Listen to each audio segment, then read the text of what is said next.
Come here, you. Oh, shoot. That's called biting off way more than you can chew. Damn, I'm tired.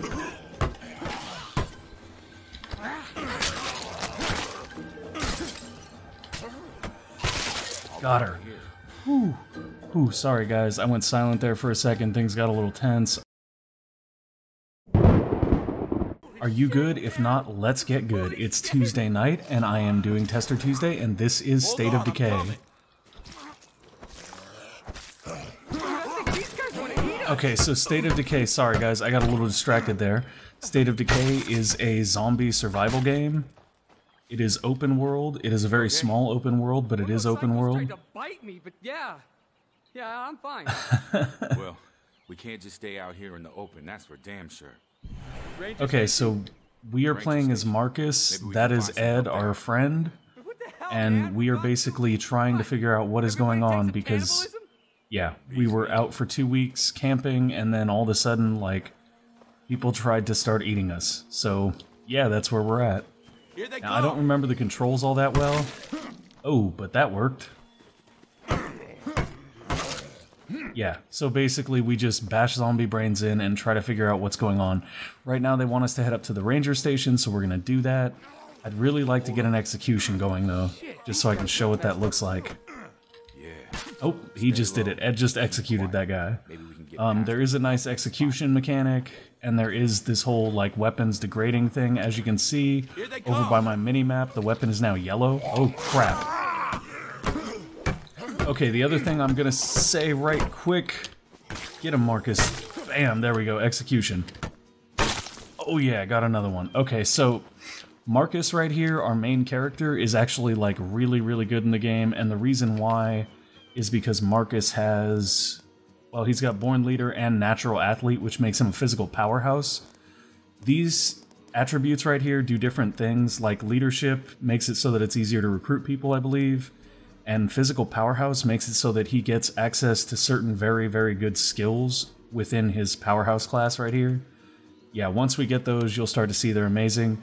Another skill that is absolutely invaluable is Sprint. You get that just literally by sprinting around, so one of the things most people do when they start is just spend a bunch of time running around this parking lot in circles to level up their Sprint. I am not going to do that for the sake of not boring the crap out of you guys. We're just going to head straight into the ranger station. I will work up Sprint on my own time or something. We'll figure that out. Well, actually, I mean, this is a Tester Tuesday, so I may not need to level up my Sprint. What's going on is there's more of them up here than I expected. We need to sweep the rest of the cabins for survivors. But I've got injured people here I have to tend to. Okay, we'll see what we can do. We will? I appreciate it.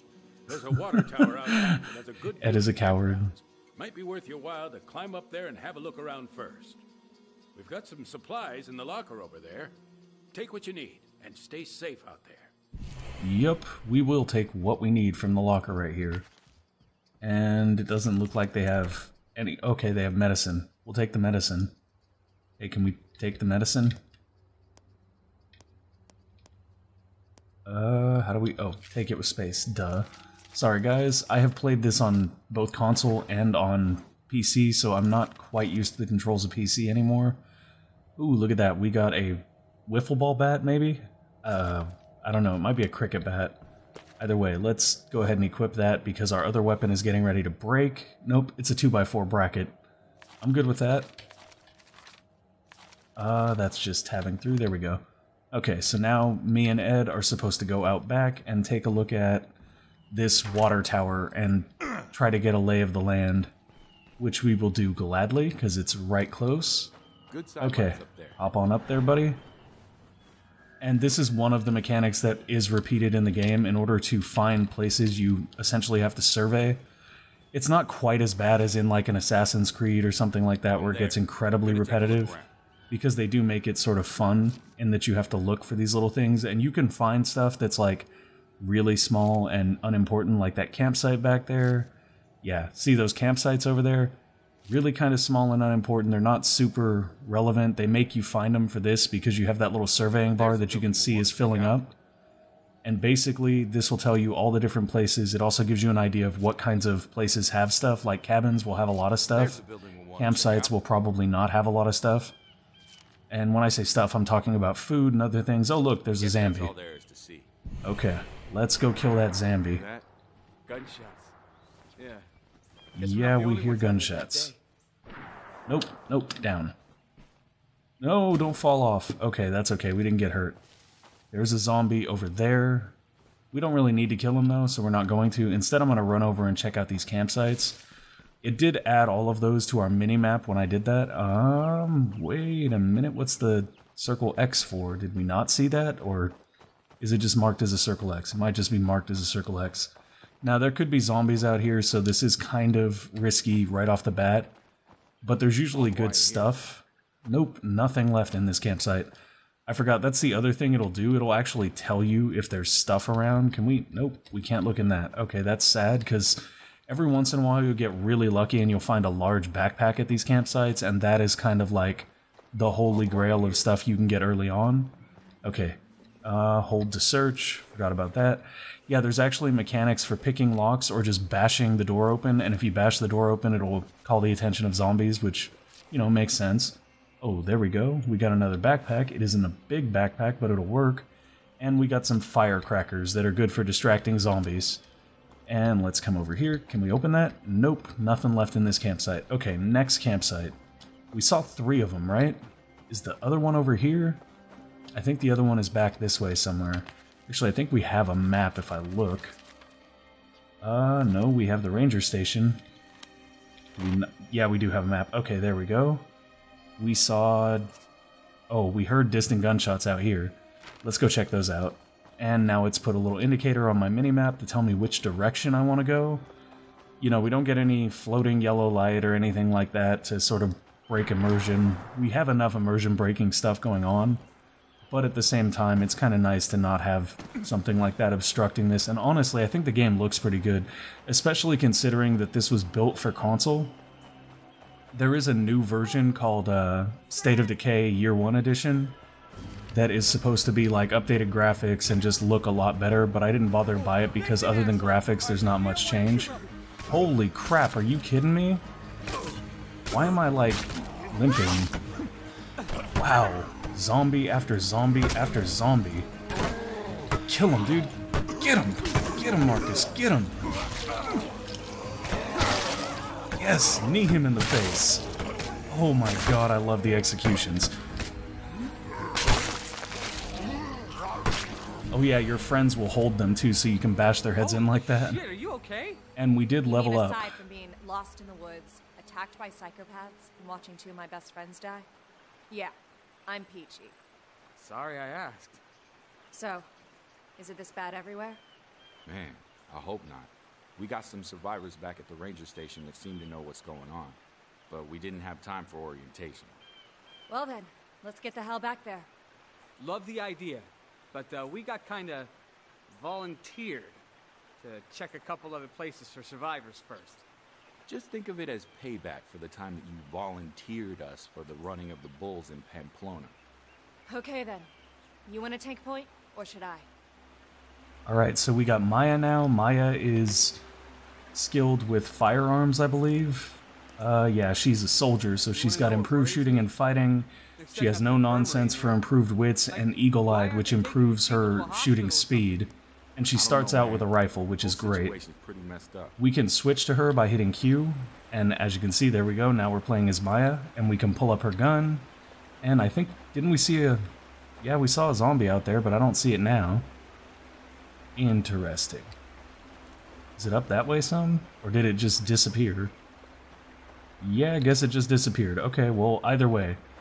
Maya is now leading our little troop, and let's see if there's anything over here worth grabbing. Oh, there's a zombie.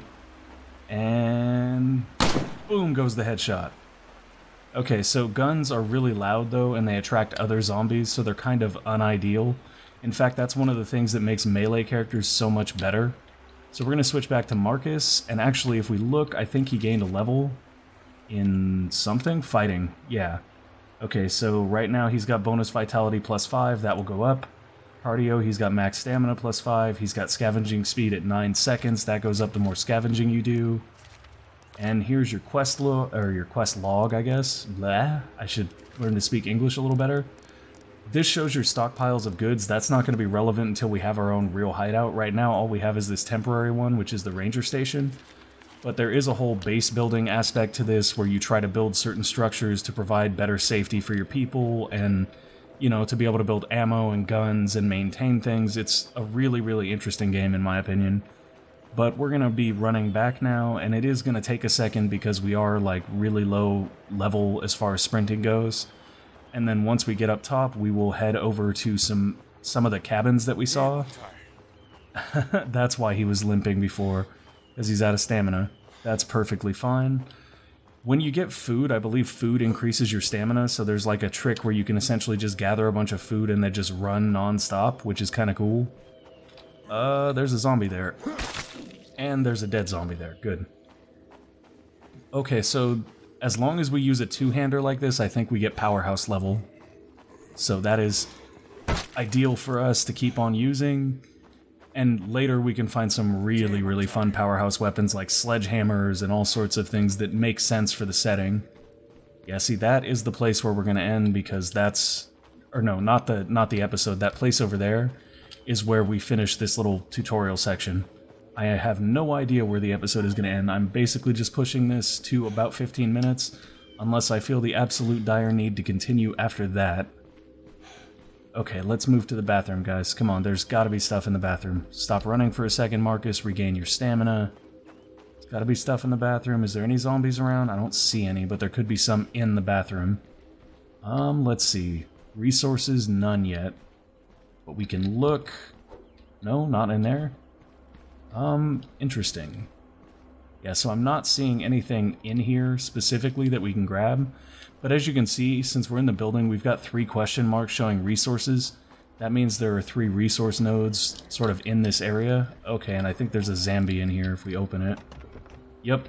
Press left mouse button to force the door open. And be ready, because there's probably a zombie. Nope, there is no zombie, but there is no stuff either. At least no activatable stuff. Interesting, it must... Oh crap, zombie. Dead zombie. Good, good, good, good, good.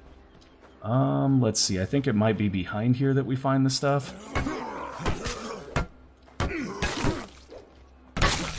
Finished, level 2 powerhouse, yes sir.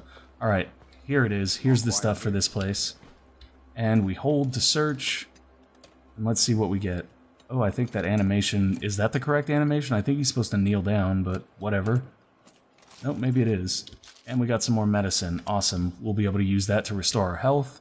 And as you can see, it says that there's nothing left in the public restroom, so we're going to continue on. Anything over there in particular? I don't think so, but we're going to look... Oh my god, just a gory, gory scene. Lovely. Okay, let's keep moving forward. It's actually kind of fun to fight like barefisted in this game when you have to, but right now we've got a pretty solid weapon, and our cardio just leveled up, which is great. Let's keep running. More running, more faster. Okay, we're out of cardio. And let's see, what do we got going on here? Nothing too interesting there, I don't think. Eat a snack for a temporary stamina boost, yeah. Ew, corpses everywhere. Okay, and we can hear a zombie and see it in the house right there. Oh, and there's another one. Crap, here they come. Good job, guys. You just keep killing them for me, and I'll just keep not killing them. Okay, open the door. Crap. Get him! Get him! Oh, loving the executions. Loving the executions. Okay, let's search the resource node here and see what we can come up with. Anything good? Anything good at all? We got some 45 caliber bullets and another 2x4. I'm gonna give the, can we give this to someone? Nope. I don't think we can. Not yet. What? Yeah, okay, so the way that you swap items like that is through the storage bins in the house. So basically, when we want to get more items, we'll just have to switch over to Maya or to Ed. And that's perfectly fine for right now. We shouldn't really get so much stuff in this area that we, like, run out of space entirely. Done. Just done. Oh crap, I think there's a shove too, but I can't remember what the key is for it. I know it's good though. Sounds like there's somebody inside. You want to move out of the way, Ed? Not a problem. Oh crap. Oh yeah, you can shove with shift plus E. That's what it is, okay. Shoving is really good, especially later on when your guy levels up more, because he can shove them straight to the ground so that you can execute them. Alright, searching, what do we got? It looks like some sort of briefcase. Yeah, I think it's a briefcase. What do we get? What do we get? Shotgun shells, and crap, we don't have the inventory space for it. Let's switch over to Maya, because this is a gun, and that's kind of her deal. Okay, Maya, check it out. Grab the shotgun shells and the... Wow, and she is like way encumbered now. Can we swap stuff back into this? I think we can. No, maybe not. That won't work. Okay, so Maya is just gonna be sort of heavy right now. That means it's probably a good thing to switch back over to Marcus and use him for combat, because she's just carrying stuff, which is fine. That is perfectly acceptable. And now we're just sort of running up to the next shack, or the next zombie, whichever comes first. Come here, zombies. Get him! Get him! Yes, good job, Marcus. Good job. Everybody's doing good. Oh, shoot. Again. Zombie surfing. Level 4 fighting, I like it. Nothing in here at all? Nope. But there is a zombie behind. We're gonna go take him out, and then I think we'll call it an episode, guys. Sorry, I went on a little bit long, but I really do enjoy this game. Okay, cool. We cleared that. Marcus is all out of air. Everything is going good. Oh, wait, let's take him out, too. Get him! Get him! Yeah, yeah. There's also special zombies. I think I'll say that before I end. There are special zombies. There's, like, these big ones called Behemoth. There's these ones that attack, like, leopards or something that are really a pain in the butt. It is very, very much deeper than this. This is just sort of the tutorial area. So that's it for this episode of Tester Tuesday. Thank you guys for watching. If you enjoyed the video, go ahead and leave a comment saying you'd like to see a series. If not, that's perfectly fine. Keep gaming responsibly.